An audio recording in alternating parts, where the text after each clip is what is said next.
太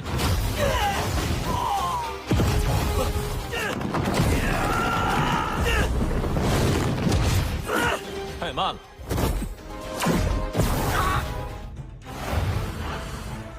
给我出来！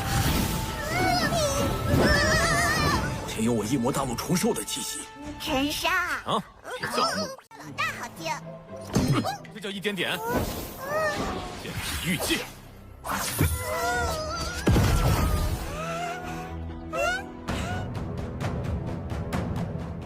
Kembali lagi, seperti biasa Mimin selalu mendoakan kalian semoga selalu dalam keadaan sehat dan dalam kondisi terbaik. Di video kali ini Mimin akan menceritakan sebuah donghua series dari Wusen Jujai.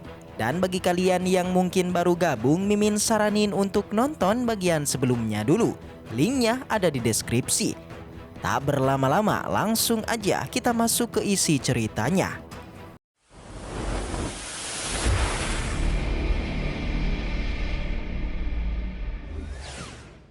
Di episode sebelumnya kita sudah melihat kekuatan dari tetua duo yang dengan mudah mengalahkan monster lipan dengan cara diserapnya. Tak disangka keberadaan monster lipan ini memanglah menguntungkan bagi tetua duo karena setelah menyerapnya kekuatannya meningkat pesat. Ternyata keberadaan dari monster lipan ini sama persis dengan monster yang ada di kampung halamannya. Dan setelah dicek, tetua duo pun kemudian menyadari jika tempat yang didatangi Lord Qinchen ini memanglah kampung halamannya yang adalah alam rahasia benua alien. Dikatakan siapapun yang memasukinya maka kekuatannya akan ditekan. Namun meski begitu Lord Qinchen tidaklah menyerah. Dia pun kemudian mencari cara agar kekuatannya bisa kembali lagi. Dan akhirnya ia pun teringat dengan benih spiritual yang ada di tubuhnya. Ternyata benih itu pun mampu mengembalikan kekuatannya. Alhasil Lord Qinchen pun kemudian kembali melanjutkan perjalanannya dengan menyusuri area di tempat ini mencari harta karun yang ada di sini. Dan ternyata Lord Qinchen menemukan sebuah ladang bahan obat di tingkat tinggi. Tak berbasa-basi ia pun mengambilnya hingga muncul dua praktisi yang datang untuk membegalnya. Dan langsung aja kita pun masuk pada cerita barunya.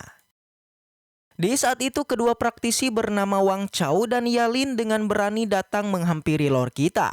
Bahkan dengan pede keduanya pun mengepungnya menuduh jika semua bahan obat di tempat ini telah diambil oleh Lord Qinchen.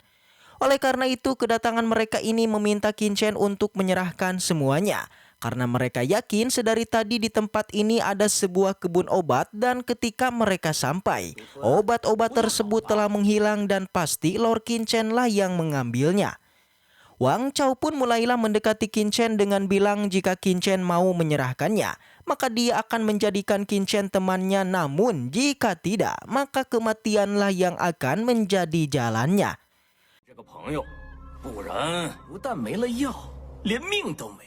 Menurut Yalin, jika Lord Qinchen tidak menurutinya, maka tidak hanya fisiknya aja yang akan menghilang, melainkan jiwa dari Lord Qinchen juga akan mereka hancurkan.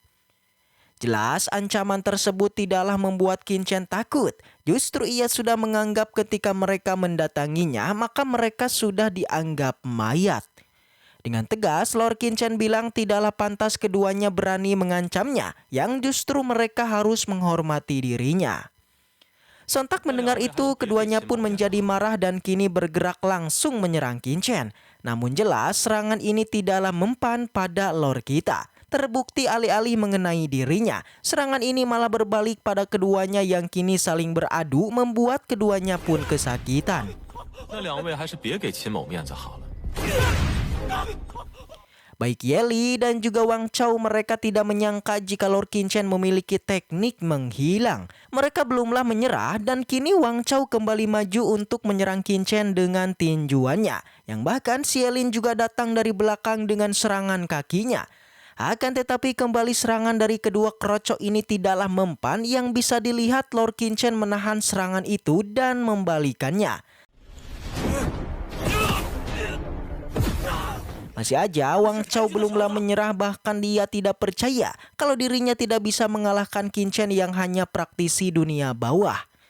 Alhasil si Wang Chao dan Yeli pun mulailah mengeluarkan senjatanya kembali menyerang Qinchen. Lagi-lagi dan lagi, serangan mereka tidaklah mempan yang bahkan Lord Qingchen meledakkan daukinya, membuat keduanya pun terpental jauh.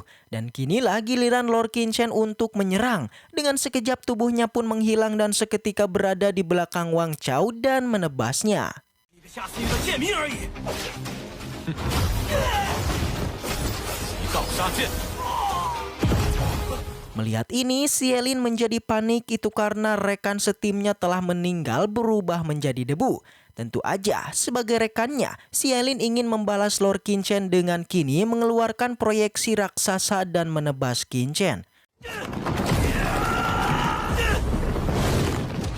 Awalnya, Xielin merasa senang karena yakin kalau serangannya mampu membabat Qingchen. Akan tetapi perkiraan itu ternyata salah. Karena dari dalam asap muncullah Qingchen dengan santuy mendatangi Yelin. Jelas, situasi ini membuatnya semakin panik menebas Qingchen dengan membabi buta. Tapi kini Lord Qingchen sudah enggak basa-basi lagi, dia pun terbang menebaskan pedang karatnya. Dan kembali, Xielin pun berubah menjadi debu. 太慢了。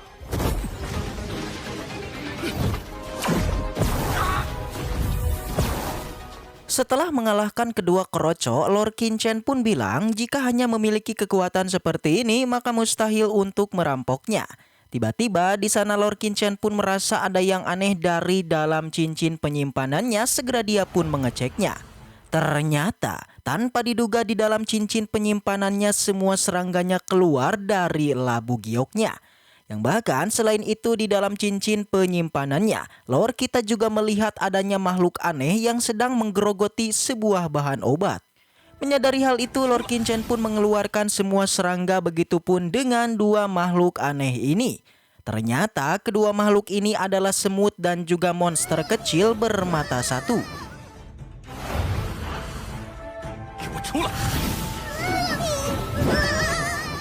Awalnya Lord Qingchen inginlah membantainya, namun keduanya pun meminta Qingchen untuk berhenti tidak membunuhnya. Keduanya menjelaskan jika mereka tengah lapar dan meminta maaf karena telah memakan sedikit bahan obatnya. Mendengar itu Lord Qingchen pun mengiyakannya dan keluarlah tetua duo juga tertarik dengan dua monster ini. Dia bilang kedua serangga ini memiliki aura binatang dari benua alien. Mendengar itu, Lord Qingchen mulailah berpikir apakah mungkin kedua serangga ini memiliki hubungan dengan benua alien. Dari depan, kedua serangga tampak senang dan mendekati Lord Qingchen dengan memanggilnya Chen Shao. Tentu aja Lord Qingchen menghentikannya dan langsunglah serangga bermata satu pun sangatlah sedih kenapa mereka tidak boleh memanggilnya Chen Shao. Karena mereka tahu orang-orang di dekat Qingchen selalu memanggilnya Master Chen dan seorang peri cantik tadi juga memanggilnya Chen Shao. Lalu di sampingnya si semut meminta izin untuk memanggilnya Tuan, namun si monster bermata satu menolaknya karena panggilan itu sama dengan tetua duo yang memanggilnya Tuan. Dan lebih baik mereka membedakannya dengan memanggil Qingchen dengan sebutan bos aja. Tak ingin mendengar perdebatan itu lagi, Lord Qingchen pun kemudian menanyakan apa yang sebenarnya terjadi pada kedua serangga ini sehingga mampu berbicara dan mendapatkan kesadaran. Mereka menjelaskan jika sebelumnya keduanya telah bermutasi setelah menerima kesengsaraan petir yang dulu menimpa Lord Qingchen.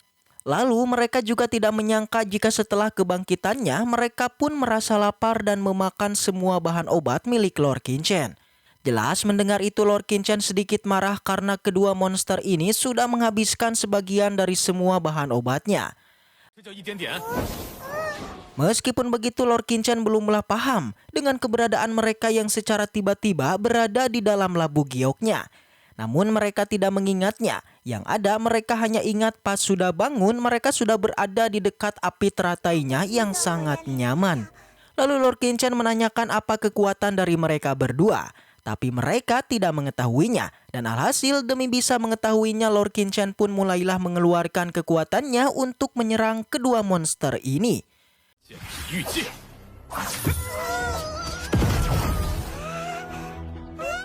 Ternyata sangat mengejutkan. Semua serangan Lord Qingchen tidak ada yang mempan pada kedua makhluk ini.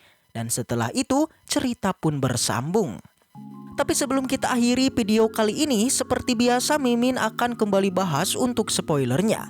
Langsung aja kita masuk ke spoilernya. Setelah kedua monster itu diserang, Lord Qinchen kemudian bertanya apa yang mereka rasakan. Begitu terkejutnya Qinchen ketika jawaban dari keduanya malah mengatakan jika mereka seperti digelitiki. Jelas Qinchen benar-benar tidak percaya karena kekuatan yang barusan dia lancarkan itu bisa menghabisi praktisi di ranah Martial King dan hanya merasa geli pada kedua monster ini. Menyadari akan kekuatan kedua monster yang sangat besar, Lord Qinchen kemudian memberi mereka nama yakni Xiao Yi dan juga Xiao Ho.